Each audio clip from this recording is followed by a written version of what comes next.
Hey there, and welcome to week 2 of the Intro to Web Dev course. Last week you learned all about getting your environment set up and getting GitHub set up, and then learned about HTML, and finally put together an HTML project to kind of practice all of that. And honestly, that was probably a lot. I squeezed a whole lot into week 1 just to kind of get us, on the ground running. But now we're in it, and we're in week 2. So this week we are learning about something called CSS, and you'll learn more about it as you work through this week. So I won't ramble too much about it. But just to set this week up, the way I would encourage you to work is by working through this page. So this is your kind of source of truth, if you want to think about it that way. So first, work through this tutorial. Last week, there were a bunch of different things to work through. This week, there's just one.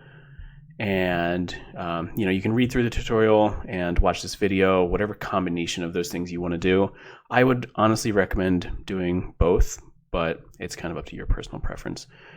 So work through that, either the written tutorial or the video or both, and learn about the fundamentals of CSS. And then after that, then work on the project. So you can watch this video to kind of talk about the project itself, and you'll be working from your GitHub repo. So maybe let me bring that up.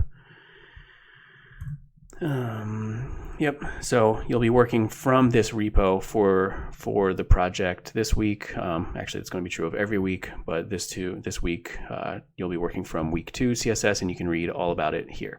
But I mentioned more of what to do in the project in this video down here, so I won't spend too much time now talking about it.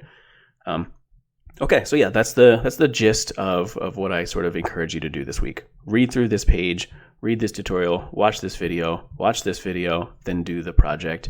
I want to say, make sure that you push your changes to GitHub and make sure that your changes are in GitHub pages before next class, because you'll be presenting your work, and it's a lot easier if you have a public URL that you can share out with folks. So make sure that it's deployed to GitHub pages before next class. Okay, good luck, and let me know what questions y'all have throughout the week. Thanks.